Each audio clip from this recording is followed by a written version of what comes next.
All right, hello everyone, and welcome to the first of the Legal 101 for Startups series. I made a joke earlier in the live session that you can tell whether or not it's somebody from legal that is doing a presentation based on the size of the liability waiver on the first slide. So I'll just blow through that really quickly and then we can get to the more exciting stuff. Essentially, it's just outlining that the information in this presentation is not legal advice, rather it's legal information that we're providing to you as a tool to help you along with your startup, and that neither myself, DMZ Innisfil, or Hands Law can be, or DMZ rather, can be held accountable for any action taken on this material. So I'll just read through this really quickly.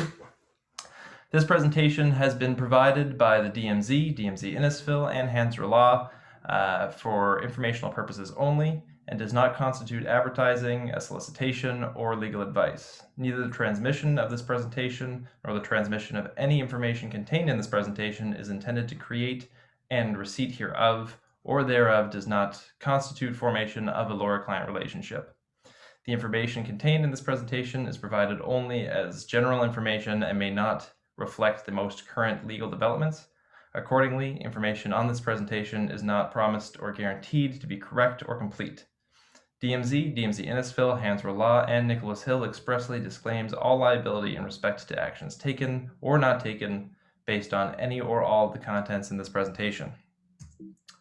All right, so that's enough of that exciting part of the presentation. So now for the real deal. Thank you all for tuning into this webcast. I guess the agenda for today, which I'll get into in a minute, is basically just going through the early iterations of what we think is important for startups to know in terms of their legal requirements, and in this case, it is the Founders Agreement. Just because this is our first presentation, I'm going to dedicate the first part to outlining a little bit about myself, about the project, about what we do, what we hope to do, and how you can take advantage of it. The second part of this presentation is going to be a roadmap of the series itself, so today being Founders Agreements, and we're going to progress throughout a startup's legal life cycle throughout the series. The third will be where we're getting more into the substantive stuff. So the Founders Agreements, the what and the why you should have one, what it should be, what it is. And then the fourth was discussion. So I have some questions from the live section, as well as briefly going over the templates. Okay, so with that, I will give you a little bit about this legal pilot project. So who am I? My name is Nic Hill. I'm a law student at Lincoln Alexander School of Law, formerly from Calgary, Alberta. I grew up in Nova Scotia, but was born in Calgary, Alberta, and went back there for my early adult life. While I was doing my undergrad there, I underwent a little bit of entrepreneurial spirit, started a couple companies, the most recent of which is Ivy Campus Platform. And while I was working on that, I was working with two technical co-founders, and they were both computer science students, so the expectation was that I would take on more of the business role and the legal role and the ideation role. And as we went through, I realized that they were more interested in the business role and they were more interested in the ideation role than probably they initially anticipated, but they had no interest whatsoever in being involved in the legals. And as I met with more entrepreneurs and founders, that was the case more or less across the board. So with that in mind, I kind of went forward and said, okay, so a lot of entrepreneurs don't like talking about the legals. It's just not something that interests them.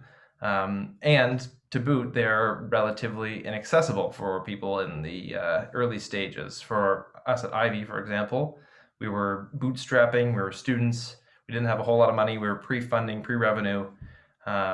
So we didn't have the money to be paying for these large hourly fees. And in addition to that, when we got online resources or resources from friends, they were always a little convoluted. So with that in mind, I separated myself from Ivy a little bit. I'm still a minor shareholder, but went on to pursue other ventures. And my most recent idea or personal growth mission is to provide startups and founders such as yourselves with not only accessible legal services, but comprehensive ones as well. So that brings us into what this legal pilot project is. And I have all of the names here on the side to thank for this project, but essentially The DMZ Innisfil, Hansra Law, and DMZ have come together to help me in accomplishing that goal of providing comprehensive and accessible legal services. And I wouldn't be able to do it without any one of the parties. But essentially what we're doing is providing the startups within the incubators with access to a legal clinic through myself and under the supervision of Suki Hansra of Hansra Law. And we're trying to do it in a way also through these lectures, but also just by the way that Suki handles his business. We're trying to do it in a way that is comprehensive, that makes sense. We want it to be a meaningful part of your business structure and your business strategy. So I guess that is essentially what we're trying to achieve as well, all wrapped into what the project is. And as for how you take advantage of this opportunity, I have my email in here. Also feel free to reach out to members of the DMZ or DMZ Innisfil that are running your project, and I'm sure they'll find a way to put you in touch with me. All right. As for the roadmap, so I have a book, which is actually on the ground here, because I used it as a prop earlier, that I've been more or less working on, plus my own experience as an entrepreneur and working out of. I'm not writing the book. I feel like I should probably clarify that. Plus my own experience as an entrepreneur and Suki's experience as an entrepreneur, and obviously using all of the resources that the DMZ and DMZ Innisfil have to get a general idea of the life cycle that startups go through for their legalities. So starting at foundation, we're basically going through the founder agreement, which is what we're working on today, which is basically the first step. You have an idea, you come together with people that you want to help build the idea, so you need a legal document to help you manage that relationship. I also have the NDA in there. The NDA could likely fall into any one of these categories because it's a very versatile and useful legal document, but when you have an idea, you're bouncing it off of people, and you want to make sure your idea is protected. So the NDA is good for that purpose, and that's why I have it at the foundation side.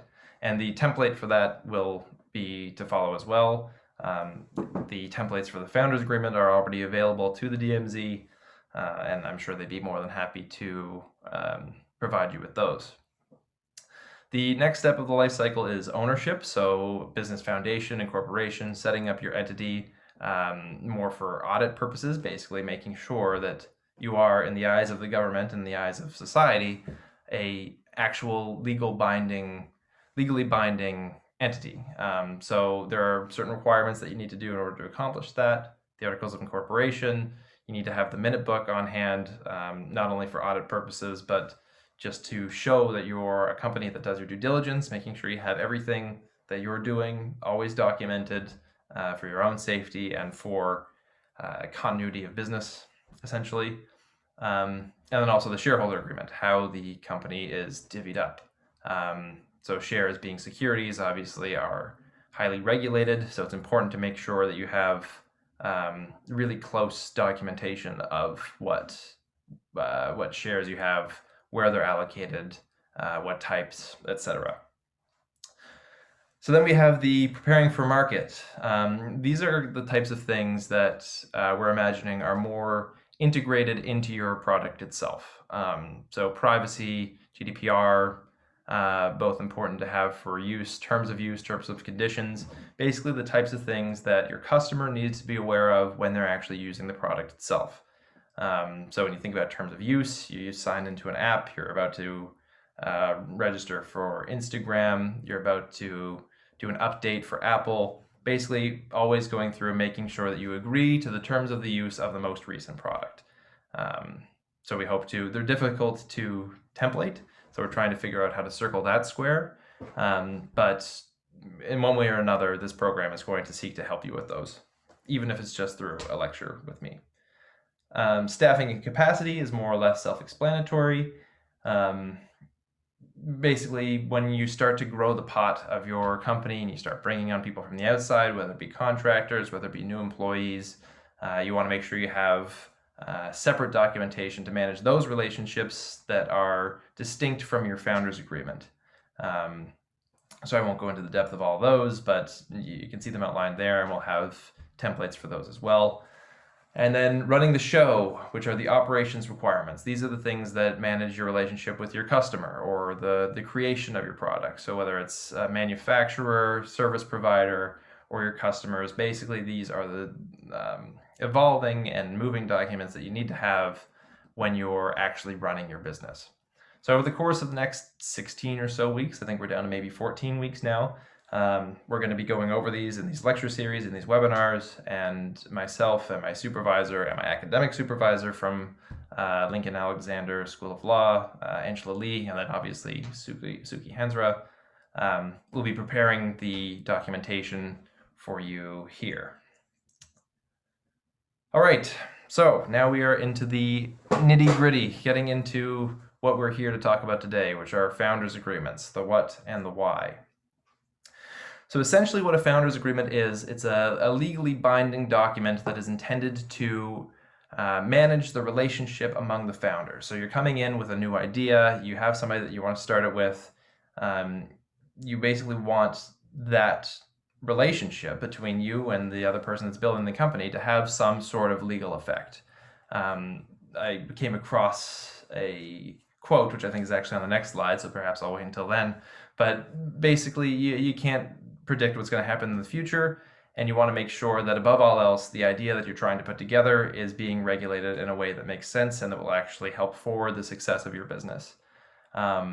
So a lot of what comes through founders agreements are things like the rights that a founder has, their roles and responsibilities, and that's things of that nature, right? So the rights come down to things like your shares, when you get your equity allocations, the privileges that you get, departments that you get to run. Responsibilities is more or less a baseline, which I'll go into in a little bit more depth throughout this presentation, but a baseline of the types of things, the minimum requirements that you need to meet in order to maintain yourself as a founder. So say if you're a CEO, you're going out, you need to be making contact with a certain number of people per month. If you're a CTO, you need to meet XYZ deliverables, those types of things. And then obviously the roles are those specific roles, the CEO, CTO, COO. Doesn't necessarily need to be those labels, but those are the conventional ones. So managing the relationship of the founders to protect their common goals, that is the product or service that you're creating, right? So the idea of regulating this relationship is with the interest of moving this product or service, this business forward. So a lot of things that come out of a founders agreement is saying all the ideas that you come up with now in this space, now that you've come together and you said you want to build this product or service, a lot of the things you come up with are now to be transferred to that corporation, regardless of whether or not you're pre-incorporation or post-incorporation. Basically, it's transferring the property rights from the individuals within the context of this product or service to the business itself. So that's another important role, right? Saying that we're coming together with the interest of making this product or service, and that's going to take certain sacrifices, particularly of IP in that example. A founders agreement can be done in a variety of ways. Sorry, just lost my space there for a minute. But so they can be done in a standalone contract, similar to the templates that I've provided. They can be incorporated into the corporate bylaws, which is also fine. You just want to make sure that you have the proper recourse in there for if those bylaws are breached. And a partnership agreement, also similar to a founders agreement, but they don't necessarily need to be in the form of the template. But now that you have the templates and you have access to myself and Suki, just makes sense to move forward with those if that's something that your business is needing. So essentially what this is, it's an opportunity to get everything on the table, saying, okay, this is our business, we have it written down, this is what we want to accomplish, this is my role with the business, this is your role with the business, this is how we're breaking it up, and it's putting all of those important factors of starting a business into context, getting it down in a legally binding document. So the next question is, why would I need a founders agreement? And this is where the quote that I found in my research comes up, because you can't predict the future, but you can control the present, right? So it sounds a little wishy-washy, almost like a lawyer's cop-out, but it's true. You don't know what's going to happen down the line, so you want to make sure that you have the expectations of everything that needs to be done in order to have the success of your business accomplished. You want to make sure you have those all in a legally binding document to hold everyone accountable, to make sure that this project, this endeavor that you're taking on is carried out. So I have some examples here. Obviously, it clarifies each owner's role in the business, which we've gone over, what they need to do in order to call themselves a founder, because otherwise it's easy to just say, let's start a business, and you have a fourth person in there that says, okay, yeah, I'm in. And you don't want them just getting the benefit of starting a business just by being in the right room at the right time, right? You want to have certain standards that hold you to being a founder. It provides structure for resolving dispute among the founders. So this is not only in the fact that it's legally binding, so if it goes to arbitration or to court, in our template it's arbitration, then you are setting the standard for how it's going to be dealt with in those contexts, but also say if a founder comes and says, okay, I've been with the company for 2 years, but I want all of my shares, and in the founders agreement you have a vesting schedule of 4 years, right? Then you say, no, see, it says right here in the contract, you only get 50% of the shares that you signed up for. And for those of you who don't know what a vesting schedule is, we'll get into that a little bit more. I also have an outline of it in the template where I break it down a little bit. But if you're really confused by the concept of vesting, we'll go over it a little bit more in shareholders agreements, but also feel free to set up a time with myself and Suki, and we'd be more than happy to break that down for you. But essentially, I guess I'll give you a quick breakdown now. Essentially, it's just the stages at which you unlock access to your equity as a founder. So in our template agreement, you get your first 25% after the first year. So you put in a year's worth of work, you get 25% of the shares that you are allocated in the founders agreement or in the shareholders agreement. So say if there's 2 of you, then you get your 25 or whatever it would be. Whatever it would be. You get your certain percentage locked off or checked off once you hit that first year, and then you get the next portion the year after, and after 4 years, I think is what it is in the shareholders agreement, or in the founders agreement rather, you're fully vested in the company. But after that first year, you only get the first 25%. So you need to put in a year's worth first. But again, a bit of a complicated concept, so if you want to talk more about it, feel free to book time. Okay, outlines of how the assets of the business will be allocated among the founders. That's again relatively self-explanatory, but basically shares being your primary asset, but if you have other things, technology, computers, whatever, it's basically outlining who gets what and why. Provides clarity for if a founder wants to leave, which is not all that uncommon. In fact, I did it with my startup. And we didn't have a founders agreement, so it was a little bit tricky figuring out how I should leave and how that should look and what I should get, what I shouldn't get, those types of things. So this says, okay, if you want to leave within a certain time, these are the legal requirements that you need to check off.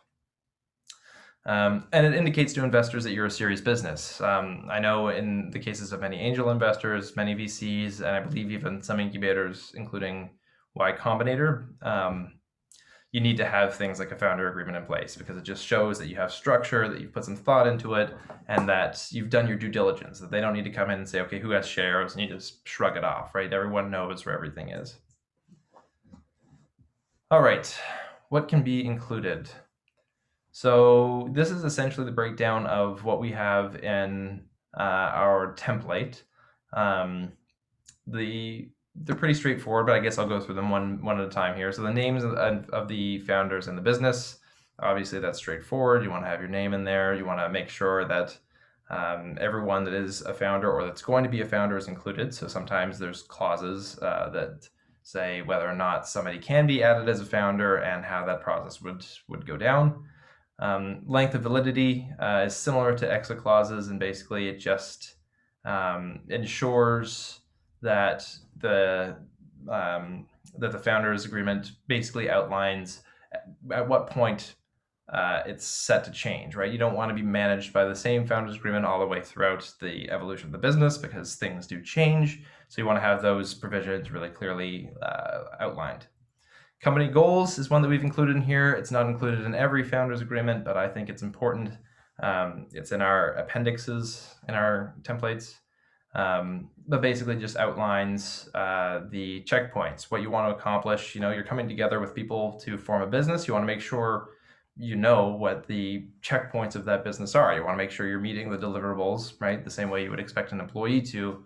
You're holding yourselves to that same standard. The roles and responsibilities of owners we've gone over a little bit, but again, this is the baseline, right? So the minimum of what you think you all should be accountable of doing as founders to maintain your founder status.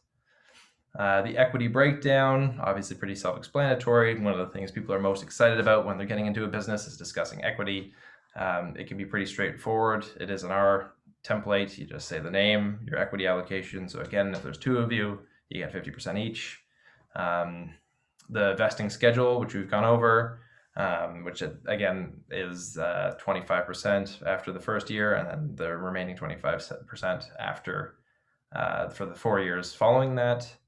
Intellectual property is a bit tricky in shareholders agreements because essentially what it does, not shareholder agreement rather, founders agreements, essentially what intellectual property provisions do in founders agreements is reallocate the intellectual property that you put in as a founder to the business itself. So in our sample and our templates, basically what it says is that anything that you come up in the context of the business or for the business itself, either pre or post incorporation, is transferred over to the business, right? So you as a founder, you're putting this property, whether it's a particular line of code or a business strategy, you're investing that intellectual property into the business. And it's important to have that outlined in a shareholders agreement as well.